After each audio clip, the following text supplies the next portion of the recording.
reprends ma casquette de coordinatrice de la base de données avec Revalise et impliquée dans le groupement d'intérêt scientifique Revalim.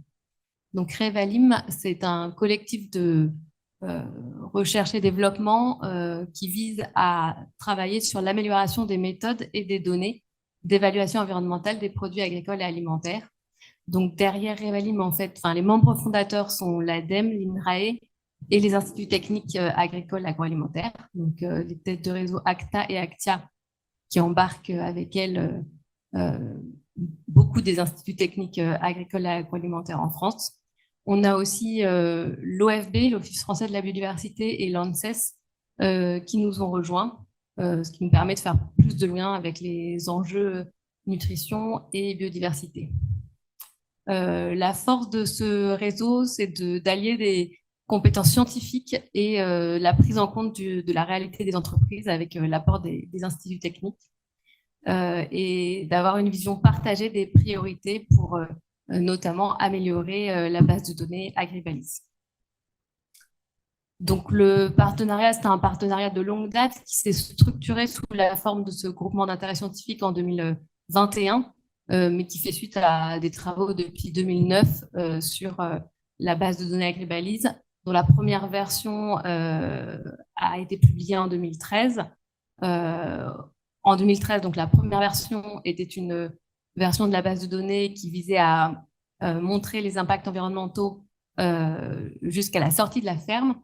Et ensuite, en 2020, la base de données qu'on appelle 3.0 a été délivrée, permettant d'intégrer aussi les données d'impact environnementaux sur l'aval de la chaîne, c'est-à-dire la transformation, le transport, les emballages, la distribution.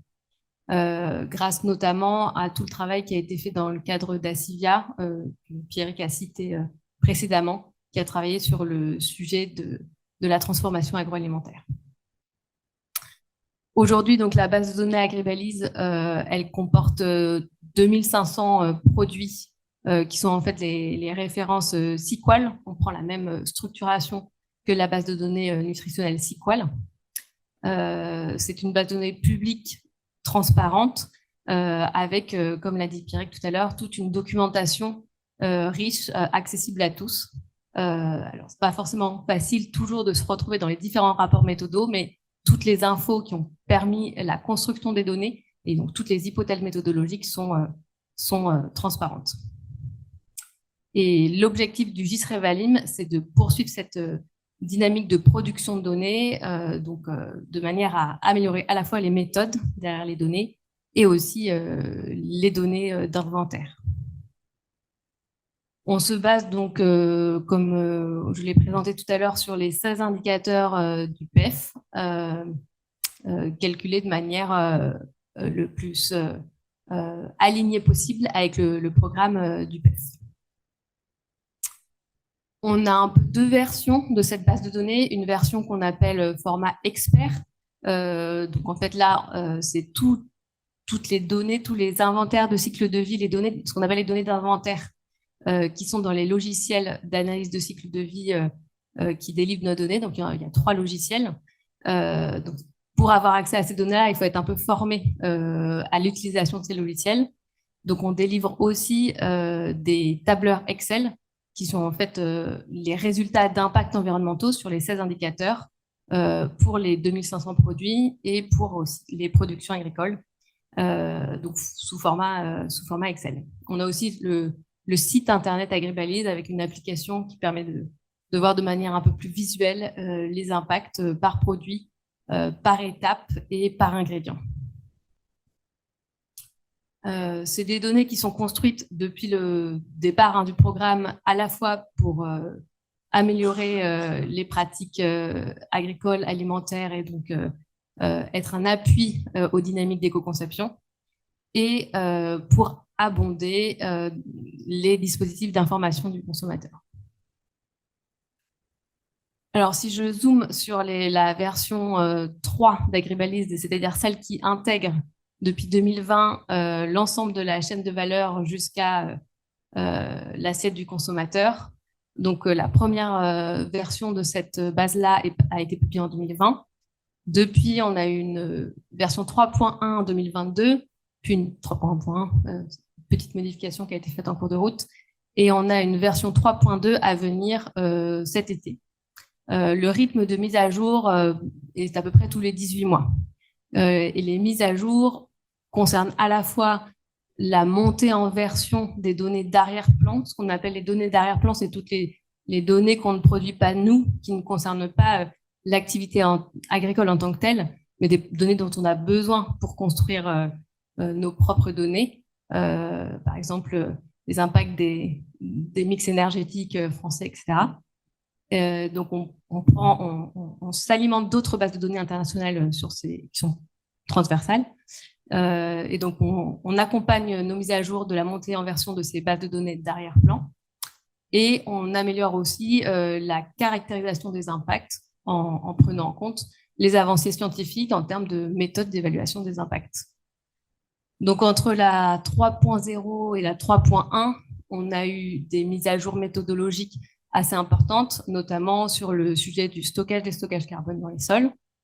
On a eu des mises à jour de données et des nouvelles données, notamment sur les substituts végétaux de produits carnés. La 3.2 qui arrive, nous aurons aussi une mise à jour méthodo, notamment sur le lien sur la manière dont on alloue, on a parlé beaucoup d'allocation, les impacts des produits résiduaires organiques et des fertilisants organiques. Il y aura des nouvelles données, notamment sur les emballages, mais aussi sur les produits agricoles et les process de transformation agroalimentaire. Les objectifs du groupement d'intérêt scientifique Revalim, c'est donc d'assurer une animation scientifique autour de ces sujets-là, de faire progresser les méthodes d'analyse de cycle de vie pour inclure être fort de propositions sur les dimensions qui sont aujourd'hui insuffisamment prises en compte, de valoriser ces connaissances via la production de données, notamment donc AgriBalise, et de pérenniser un réseau scientifique et technique autour de ces sujets-là. On a une feuille de route avec différents axes. Un axe sur la consolidation des méthodes, un axe sur l'amélioration et l'enrichissement des données, et un axe sur le lien avec l'international, contribuer un peu au rayonnement et aussi à l'articulation avec les autres travaux au niveau européen et international. Sur la partie méthode, on a différents groupes de travail qui sont actifs aujourd'hui. On a notamment beaucoup travaillé ces 2 dernières années sur le sujet du stockage carbone dans les sols, notamment via un projet qui est encore en cours. On a beaucoup travaillé aussi sur le sujet de la biodiversité, sur le sujet des produits résiduaires organiques et sur le sujet de l'eau. Il y a aussi des groupes qui sont un peu plus des choses qui étaient indiquées dans la feuille de route, mais qu'on a un peu mis en pause actuellement. On est en train d'un peu de faire le bilan de cette feuille de route actuellement, donc on pourra réactiver. Il y a notamment un sujet sur la toxicité, donc la prise en compte de la toxicité notamment des pesticides, le sujet de l'eutrophisation, le sujet des résidus plastiques et le sujet de l'unité fonctionnelle qui a été abordé précédemment. Sur la partie nouvelles données et enrichissement de la base de données, on a différents travaux en cours sur la mise à jour des données et la création de nouvelles données. Au long cours, de manière pérenne, on améliore régulièrement aussi les modèles d'émissions qui sont utilisés en suivant les différentes recommandations internationales. Et on a pas mal travaillé ces 2 dernières années sur le sujet de l'emballage. Il y a aussi des sujets de...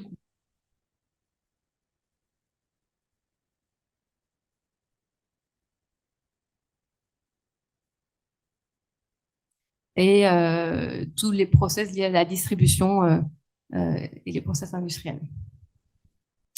Et enfin, on travaille sur l'aspect à la fois qualité des données et rayonnement. Donc, on a un groupe de travail spécifique sur la démarche qualité des données. On essaye de travailler à systématiser, améliorer le système de notation de la qualité des données. Donc, il y a ce sujet de mise à jour régulière de base de données. Donc, tous les 18 mois, on ne peut pas faire beaucoup moins. C'est assez lourd, la mise à jour de la base. Donc, c'est déjà une durée sur laquelle on étale de se tenir. Et puis, il y a tous les travaux d'animation, de communication et de lien avec les instances internationales. Donc, on est en lien avec les groupes de travaux du PEF au niveau européen, et puis avec d'autres types d'instances.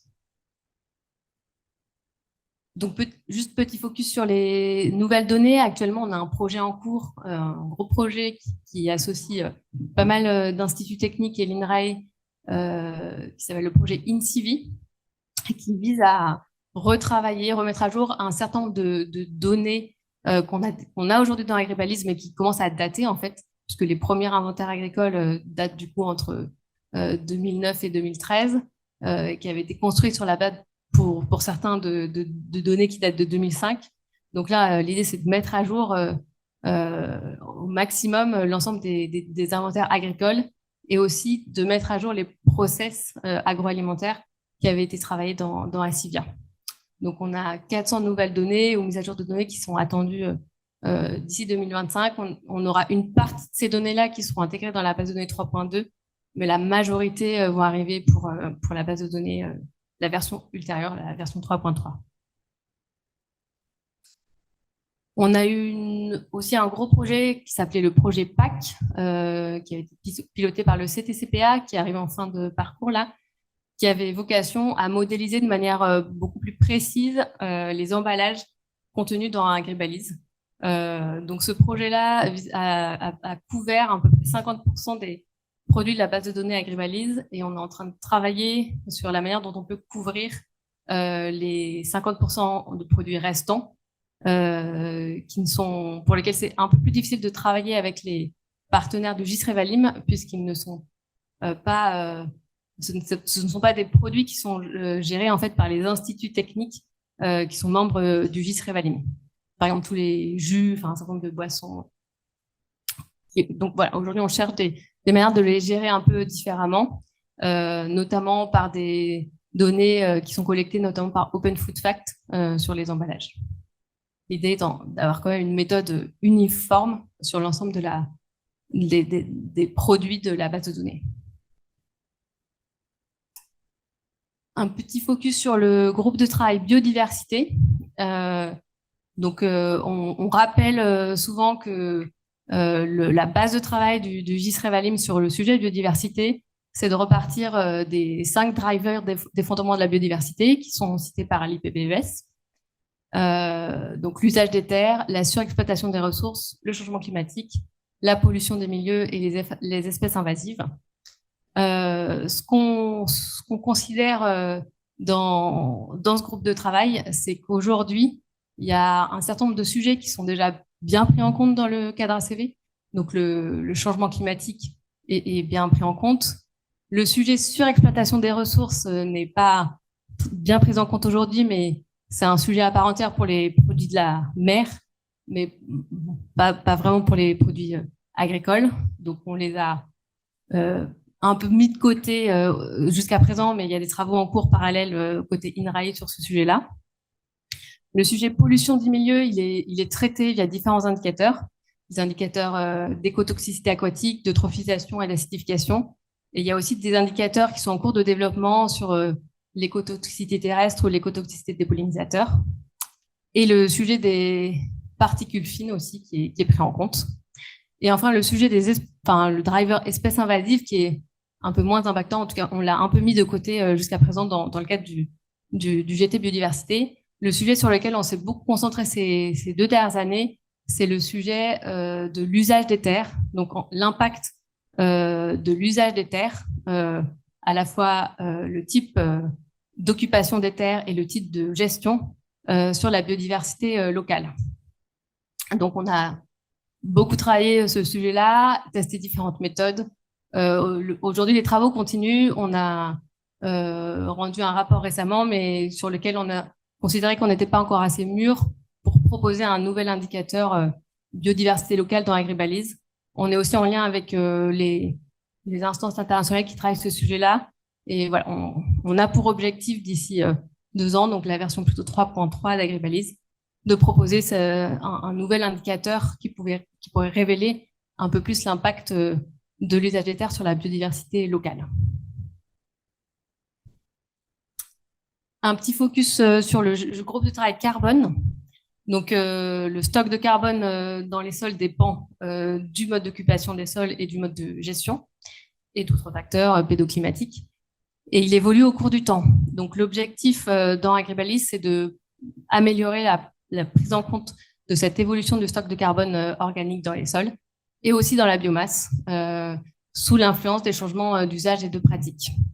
Ce qu'on a fait dans la base de données 3.1, donc ce que je disais tout à l'heure, c'est qu'on a appliqué un patch carbone, puisque jusqu'à présent, ces données-là n'étaient pas prises en compte, pour intégrer de manière temporelle le stockage, enfin le déstockage, l'évolution tendancielle du stock de carbone dans les sols, en prenant les données issues du travail INRAE de 4 pour 1000. C'est un patch temporaire parce que cette méthode-là déjà n'a pas pu être appliquée à toutes les productions. Les productions pérennes, par exemple, ne sont pas concernées. Étaient concernées les prairies, les grandes cultures et la vigne, je crois. Donc l'idée, c'est de pouvoir couvrir toutes les productions et aussi de manière alignée avec la manière dont ce sujet est traité par les autres bases de données internationales, ce qui n'est pas le cas actuellement. Donc on a un projet en cours qui s'appelle le projet ACV Carbone, qui court encore pour 1 an, pour lequel on a pas mal avancé sur ce sujet-là. Et l'idée, c'est bien de pouvoir prendre en compte à la fois le mode d'usage des terres et le mode de gestion, donc changement de pratique. On avait aussi donc un groupe de travail en cours sur les produits résultats organiques, la manière dont on alloue les impacts de ces produits résultats organiques dans la base de données. Et ce sera modifié dans la prochaine version de la base de données Agribalis. Et enfin, comme un peu déjà évoqué, on travaille de manière articulée avec les groupes de travaux agriculture du PEF. On suit les avancées du GLAM, qui est une instance internationale de consensus sur les méthodologies ACV. Et on a des partenariats, des échanges réguliers avec les bases de données internationales EcoInvent et World Food Database, dont on utilise aussi partiellement nos données dans la base de données Agribalis, notamment pour ce que j'ai appelé tout à l'heure les inventaires d'arrière-plan, mais aussi les produits importés consommés par les Français. Et enfin, on est régulièrement présent et on participe à des conférences internationales sur ces sujets-là. Donc, pour conclure, le groupement d'intérêt scientifique Revalim s'inscrit vraiment dans une dynamique d'amélioration continue, notamment de la base de données Agribalis. L'idée, c'est de poursuivre cette dynamique avec un partenariat qui est très riche pour produire des méthodes et des données robustes qui révèlent de manière efficace les impacts environnementaux des productions. Et alors, une petite nouveauté, on essaye de s'améliorer en termes de communication et de rendre plus visibles nos travaux à l'externe. On a désormais une page LinkedIn où on va mettre régulièrement nos actualités. Ça date du mois dernier, donc n'hésitez pas à nous suivre.